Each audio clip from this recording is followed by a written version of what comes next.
Study IQ IAS, अब तैयारी हुई अफोर्डेबल।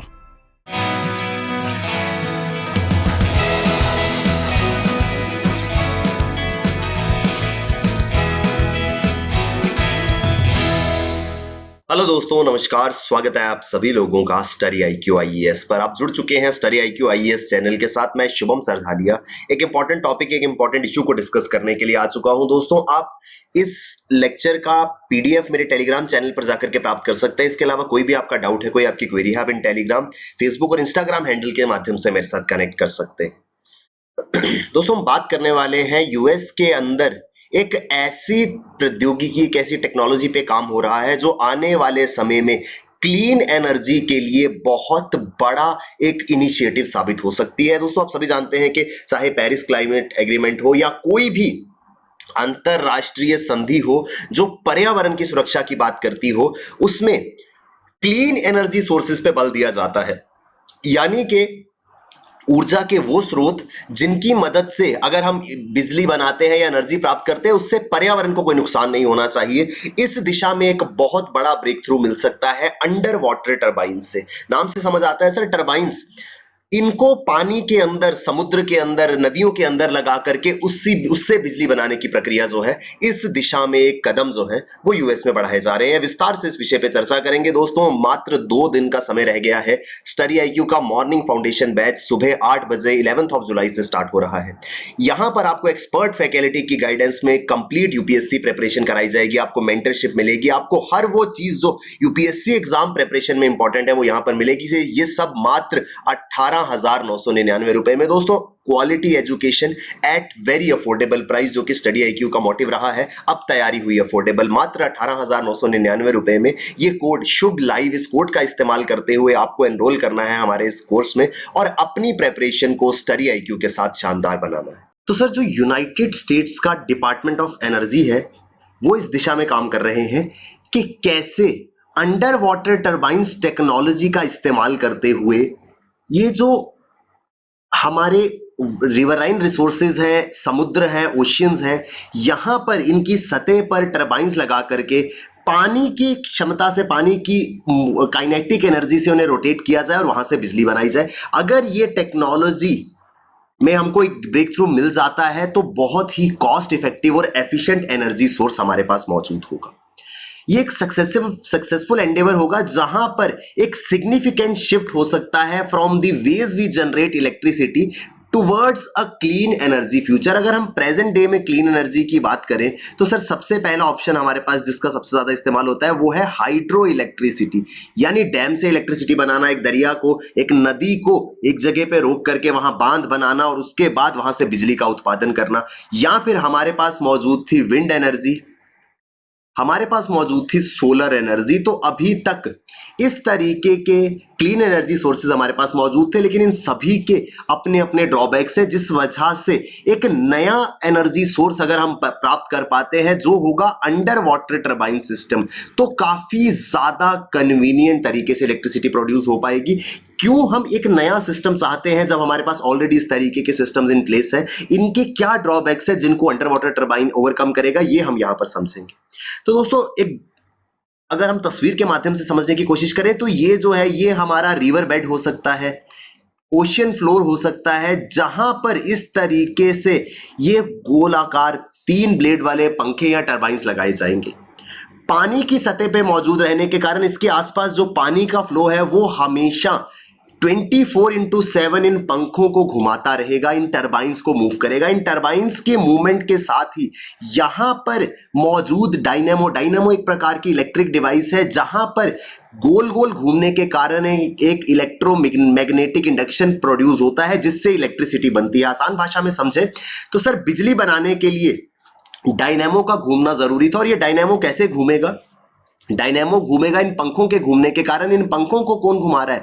पानी के अंदर मौजूद काइनेटिक एनर्जी जो है वो इन्हें घुमा रही है। तो किसी भी ओशियन के नीचे, किसी भी रिवर बेड के नीचे इस तरीके की टरबाइंस जो है वो लगाई जा सकेंगी और इससे बिजली बन सकती है। तो यूएस का डिपार्टमेंट ऑफ एनर्जी जो है वो इस दिशा में कदम बढ़ा रहा है सो दैट एक सिग्निफिकेंट रीन्यूएबल एनर्जी सोर्स जो है वो मिल सके। अक्षय ऊर्जा का एक नया स्रोत, एक बहुत एफिशिएंट सोर्स हमारे पास मौजूद हो सके। तो इस दिशा में काम किया जा रहा है।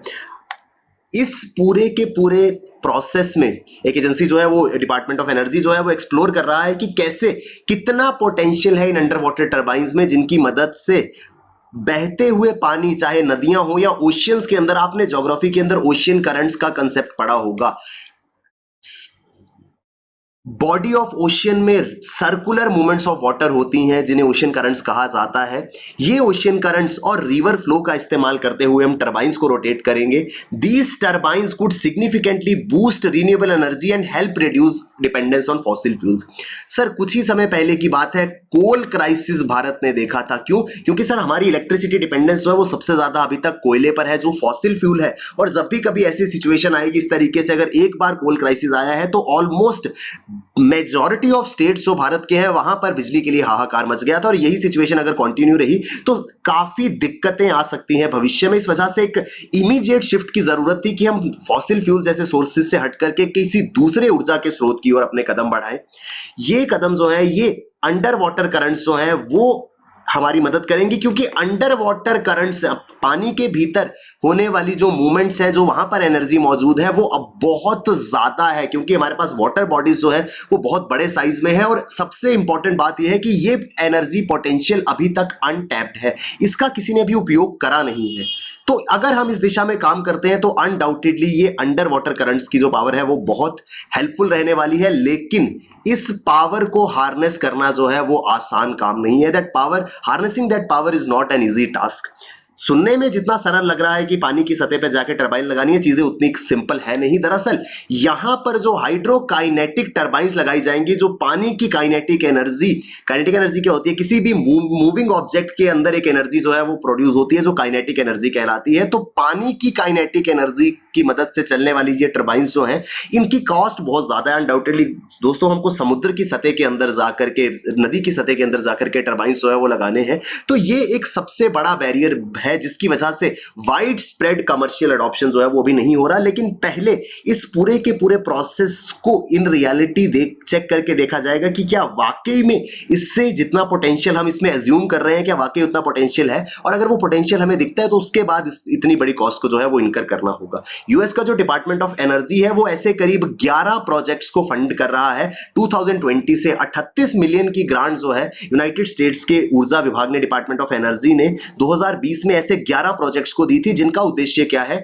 Cost effective under water turbine technologies को विकसित करना। ऐसी टरबाइन टेक्नोलॉजी जो बिजली प्रोड्यूस कर सके सी फ्लोर पर या किसी भी जलाशय की सतह पर, और उसको कॉस्ट इफेक्टिव बनाया जा सके। इसको एक पर्टिकुलर नाम दिया गया है। ये जो 11 प्रोजेक्ट्स जिनको डिपार्टमेंट ऑफ एनर्जी फंड कर रहा है, इसको नाम दिया गया है submarine hydrokinetic and riverine kilo megawatt systems और शार्क्स। ये इंपॉर्टेंट है, SHARKS, sharks, submarine hydrokinetic and riverine kilo megawatt system, ये इसको नाम दिया गया है, जिसकी शॉर्ट फॉर्म शार्क्स है। तो 11 ऐसे प्रोजेक्ट्स जिनको department of energy United states में फंड कर रहा है, so that under water turbine system को विकसित किया जा सके, उस दिशा में कदम बढ़ाए जा रहे हैं। एक क्वेश्चन हमारे मन में आ रहा होगा जो जानना जरूरी भी है कि सर ये अंडर वाटर टरबाइन काम कैसे करती है। अगर हमको मालूम है कि नॉर्मल जो टरबाइंस हैं जो ग्राउंड के ऊपर रहती हैं, एग्जैक्टली वैसे ही अंडर वाटर टरबाइंस काम करती हैं। दोस्तों, नॉर्मल टरबाइन का काम क्या होता है? नॉर्मल टरबाइन पे इस तरीके से पंखे लगे होते हैं। इन पंखों को किसी एक्सटर्नल फोर्स की मदद से रोटेट किया जाता है। ये एक्सटर्नल फोर्स क्या होती है? पानी की पावर हो सकती है, एकदम से प्रेशर से पानी इस टरबाइन पे फेंका जाता है तो ये घूमना शुरू कर जाती है। स्टीम हो सकती है। तो किसी भी ऊर्जा से, किसी भी एनर्जी से इस रोटेशन को अगर हम कैरी आउट कर लें, इस टरबाइन को, इस पंखे जैसे ऑब्जेक्ट को अगर हम मूव कर लें, तो हम इस मूवमेंट के साथ में एक इक्विपमेंट जिसे इलेक्ट्रिक जनरेटर या डायनामो के नाम से जाना जाता है, उसको मूव कर सकेंगे, क्योंकि उसकी मूवमेंट के साथ में ही बिजली प्रोड्यूस होगी। तो जैसे normal over the ground turbines काम करती हैं, ये अंडर वाटर टरबाइंस भी वैसे ही काम करेंगी। ये मोस्टली 3 ब्लेडेड रोटर्स या 3 ब्लेडेड फैंस का इस्तेमाल किया जाता है, जिन्हें वर्टिकल स्टैक, इस तरीके की एक स्टैक के ऊपर 3 पंखों वाली एक टरबाइन जो है वो सेट की जाएगी, और ये घूमेगी किससे? By the motion of water, पानी की मूवमेंट से ये घूमेगी।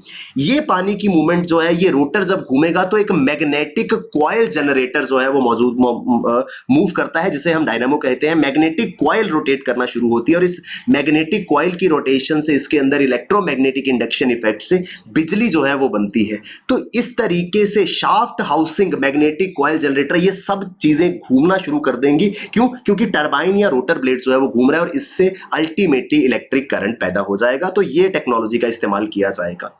जितनी ज्यादा रोटेशन होगी उतनी ज्यादा इलेक्ट्रिसिटी जनरेट होगी। तो जितना ज्यादा पानी का फ्लो होगा जिसकी मदद से ब्लेड्स जो है वो रोटेट करेंगे, उतनी बिजली ज्यादा बनाई जाएगी। यहां पर मेजर डिफरेंस क्या है कि under water turbines are design to work with the water flow from either the front or the back. जो हमारी ओवर द ग्राउंड टर्बाइंस है उसमें क्या होता है, वो सिर्फ एक ही डायरेक्शन में घूमेंगी तो बिजली बनेगी। इस तरीके से अगर यहां से पानी आ रहा है तो वो पानी इसको इस डायरेक्शन में घुमाएगा, इसे हम क्या कहते हैं, क्लॉकवाइज डायरेक्शन में रोटेट करेगा। लेकिन अगर ये टरबाइन एंटी क्लॉकवाइज रोटेट करना शुरू करती है तो बिजली नहीं बन पाएगी। ये ड्रॉबैक है किसका, हाइड्रो इलेक्ट्रिसिटी का, जो ओवर द सरफेस या over the ground turbine set की जाती है। लेकिन अंडर वाटर टरबाइंस में ये प्रॉब्लम नहीं आएगी। किसी भी डायरेक्शन में ये मूव करें, डायनेमो घूमेगा, इलेक्ट्रोमैग्नेटिक इंडक्शन होगा और करंट प्रोड्यूस हो जाएगा। इस वजह से जो समुद्र के अंदर टाइडल वेव सिस्टम है, जो कभी एक डायरेक्शन में तो कभी दूसरी डायरेक्शन में मूव करता है, इसका इस्तेमाल करते हुए 24/7 बिजली बनाई जा सकती है। अब एक चीज और है यहां पर, सबसे बड़ा रीजन सर, हाइड्रो इलेक्ट्रिसिटी की अगर हम बात करें तो हाइड्रो इलेक्ट्रिसिटी के साथ में कॉस्ट इन्वॉल्व है, प्लस इस तरीके के डैम्स बनाने से एनवायरनमेंट को बहुत ज्यादा नुकसान पहुंचता है, पर्यावरण को। आपने आए दिन आर्टिकल जो है वो आते रहते हैं कि हिमालय रीजन में जहां पे सबसे ज्यादा नदियां निकलती हैं वहां पर डैम्स बनाना जो है वो हमारे लिए कंपल्शन है, क्योंकि हाइड्रो इलेक्ट्रिक पोटेंशियल वहां पर है। लेकिन हिमालय के अंदर इस तरीके के डैम्स जो है वो बहुत बड़ा खतरा है। तो हाइड्रो इलेक्ट्रिक प्रोजेक्ट्स या डैम्स में हम क्यों शिफ्ट करना चाहते थे टूवर्ड्स अंडर वाटर टर्बाइंस, क्योंकि हाइड्रो इलेक्ट्रिसिटी में काफी ज्यादा एनवायरमेंटल कॉस्ट इन्वॉल्व थी। दूसरा हमारे पास एनर्जी सोर्स क्या था, विंड। सर विंड एनर्जी में क्या होता है, बहुत बड़ी बड़ी पंखे जैसे लगाए जाते हैं, पवन चक्की जिसे कहते हैं, और हवा जब आती है तो उसकी मदद से यहां पर भी सेम प्रोसेस यूज होता है। ब्लेड या मोटर या फैन जो है वो रोटेट करेगा और उससे जो इलेक्ट्रोमैग्नेटिक शाफ्ट है वो रोटेट करेगी और बिजली बनेगी। लेकिन यहां पर हमारी डिपेंडेंस विंड के ऊपर है, जब तक हवा नहीं आएगी तब तक ये बिजली नहीं बन पाएगी। उसी तरीके से तीसरा सोर्स है solar energy. Sir solar energy की भी सेम प्रॉब्लम है। सोलर एनर्जी से टरबाइन तो नहीं घूमती, सोलर एनर्जी से बिजली बनाने का तरीका अलग है। लेकिन सोलर एनर्जी जब हमारे पास थी तो हमें अदर सोर्सेज को ढूंढने की क्या जरूरत थी, क्योंकि सोलर एनर्जी की डिपेंडेंस सन के ऊपर है। दिन के समय में बिजली बन सकती है, अगर सूरज नहीं आ रहा तो बिजली नहीं बन पाएगी। यानी कि 100% डिपेंडेंस जो है वो किसी भी सोर्स पर देना थोड़ा मुश्किल हो रहा था, जिस वजह से हमने एक नया सोर्स ढूंढा जिस पे हम 100% डिपेंडेंस कर सकते थे। क्यों? क्योंकि ओशियन सर्फेसिस के अंदर पानी रेगुलरली मूव कर रहा है। आपने पढ़ा होगा ज्योग्राफी के अंदर ओशियन गाइड्स के बारे में। वाटर फ्लो जो है यहां पर रिलेटिवली स्टेबल रहता है। एक प्रेडिक्शन बन जाती है कि समुद्र के अंदर पानी कितना मूव करेगा, और वो रेगुलर बेसिस पे करेगा। ऐसा नहीं है कि आज कर रहा है कल नहीं करेगा, वो रेगुलर फ्लो जो है वो मेंटेन रहेगा, जिस वजह से हम प्रेडिक्ट कर पाते हैं कि हम कितनी एनर्जी या कितनी इलेक्ट्रिसिटी प्रोड्यूस कर पाएंगे। हम फ्लो चार्ट्स की मदद से प्रेडिक्शन जो है वो कर सकते हैं, सो दैट हम देख पाए कि क्या हम डिपेंडेंस क्रिएट कर सकते हैं अपनी इस तरीके के अंडर वाटर टर्बाइन सिस्टम के ऊपर। दोस्तों मैं आपसे ओशियन जायर्स की बात कर रहा था। दरअसल आपने ओशियन करंट्स के टॉपिक में पढ़ा होगा, नॉर्दर्न और सदर्न हेमिस्फेयर में जो वाटर बॉडीज है उनमें एक रेगुलर सर्कुलर मूवमेंट चलता है, जो दो चीजों पे डिपेंड करता है। एक करता है विंड के ऊपर और दूसरा करता है कोरियोलिस फोर्स के ऊपर। कोरियोलिस फोर्स क्या है दोस्तों? ये एक ऐसी इमेजिनरी फोर्स है जो इस वजह से प्ले में आती है क्योंकि हमारी पृथ्वी जो है वो रोटेट करती है। कोरियोलिस फोर्स कहती है कि कोई भी, चाहे विंड हो चाहे वाटर हो, अगर वो नॉर्दर्न हेमिस्फेयर में सीधा जा रहा है, लेकिन क्योंकि पृथ्वी रोटेट कर रही है तो वो अपनी डायरेक्शन के राइट में डिफ्लेक्ट हो जाएगा। नॉर्मली पानी को इस डायरेक्शन में जाना था, लेकिन क्योंकि पृथ्वी घूम रही है तो ये पानी का फ्लो जो है वो अपने राइट की ओर डिफ्लेक्ट हो जाता है। इसे कहा जाता है कोरियोलिस इफेक्ट। इस वजह से अगर आप देखें नॉर्दर्न हेमिस्फेयर में पानी जो है वो इस तरीके से मूव कर रहा है, वो जिस डायरेक्शन में जाना चाहता है अपने राइट की ओर डिफ्लेक्ट हो जाता है। इस वजह से अलग अलग जगहों पर ये सर्कुलर वाटर मूवमेंट, ये north Pacific ocean, north Atlantic ocean, इस तरीके के सर्कुलर मूवमेंट तैयार हो रहे थे। और सेम चीज होती है सदर्न हेमिस्फेयर में। यहां पर कोई भी विंड की मूवमेंट हो, वाटर की मूवमेंट हो, वो अपने रास्ते से टूवर्ड्स लेफ्ट डिफ्लेक्ट हो जाती है। तो यहां पर भी मूवमेंट इस तरीके से गोल गोल सर्कुलर मूवमेंट क्रिएट होती है। इन्हीं सर्कुलर मूवमेंट्स का इस्तेमाल करते हुए, क्योंकि पानी गोल गोल घूम रहा है, इस पानी की फोर्स से हम अंडर वाटर टर्बाइंस को गोल गोल घुमाएंगे और उनसे एनर्जी प्रोड्यूस करेंगे। तो ये जो सिस्टम है, ये जो ओशन करंट्स या ओशन गायर्स का सिस्टम है, इसका इस्तेमाल करते हुए बिजली बनाई जा सकेगी। ओशन गायर्स क्या होते हैं? ये लार्ज सर्कुलर ओशियन करंट्स है जो कि ग्लोबल विंड पैटर्न्स और अर्थ की रोटेशन के कारण बनते हैं। तो ये सर्कुलर मूवमेंट का इस्तेमाल अगर हम टरबाइंस को रोटेट करने के लिए करते हैं, वो टरबाइंस जो ओशियन के सरफेस पे है, तो बिजली बन पाएगी। इससे क्या होगा? हमारी डिपेंडेंस जो है वो एनर्जी सोर्सेस पे, अभी तक सिंगल एनर्जी सोर्सेस पे डिपेंड करते थे हम। सोलर एनर्जी है, विंड एनर्जी है, कोल एनर्जी है, हाइड्रो एनर्जी है, लेकिन इन सब में अपने अपने ड्रॉबैक्स थे। इस वजह से हम एक नए सिस्टम की ओर जा रहे थे जिसके ऊपर हम बहुत अच्छे से रिलाय कर सकते थे और नेशनल ग्रिड्स को बिजली यहां से पहुंचाई जा सकती थी। They can also serve as backup source of energy in case of power outage caused by severe weather conditions. एकदम से मौसम खराब हो जाए तो सोलर एनर्जी काम करना बंद कर देगी, या अगर हवा नहीं चलती है तो विंड एनर्जी काम नहीं करेगी, कोल शॉर्टेज हो जाती है तो फॉसिल फ्यूल काम नहीं करेंगे, सीवियर वेदर कंडीशन में बारिश अगर नहीं होती है तो हाइड्रो इलेक्ट्रिक प्रोजेक्ट्स काम नहीं करते क्योंकि पानी का जल स्तर कम हो जाता है। ऐसी एक्सट्रीम वेदर कंडीशंस में ये एक सिस्टम जो है वो डेफिनेटली रन करता रहेगा।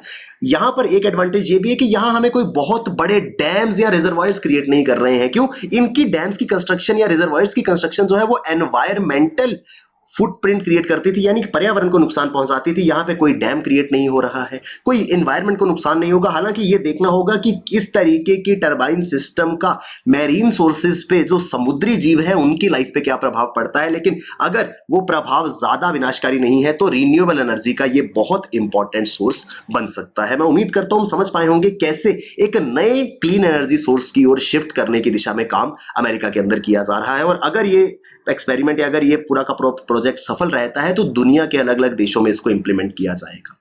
गाइस, इस तरीके के आर्टिकल जो है वो हमें बहुत ज्यादा हेल्प करते हैं जब हम मेंस के अंदर आंसर राइटिंग करते हैं, या फिर कभी अगर एनवायरनमेंट प्रोटेक्शन को लेकर के कोई एस्से हमें लिखने को मिलता है तो ये आर्टिकल्स हमारी काफी मदद करते हैं। गाइस, इंपॉर्टेंट अनाउंसमेंट है, मात्र 2 दिन में स्टडी आईक्यू का morning live foundation batch start हो रहा है, जिसमें आपको एक्सपर्ट फैकल्टी द्वारा यूपीएससी सिलेबस की तैयारी कराई जाएगी, आपको मेंटर्स की गाइडेंस मिलेगी, आपको हैंड रिटन नोट्स मिलेंगे, यानी कि पूरी की पूरी प्रेपरेशन में जो आपकी रिक्वायरमेंट्स है वो स्टडी आईक्यू फुलफिल करेगा। आपको इस कोर्स में एनरोल करना है, मात्र 18,999 रुपए में ये कोर्स आप अपना बना सकते हैं। यूज करके ये कोड शुभ लाइव, ये कोड का डेफिनेटली इस्तेमाल कीजिएगा क्योंकि ये कोड आपको डिस्काउंटेड प्राइस पे ये कोर्स जो है वो दिलवाएगा। Thank you very much, all the best, keep working hard, bye bye, take care, Jai Hind.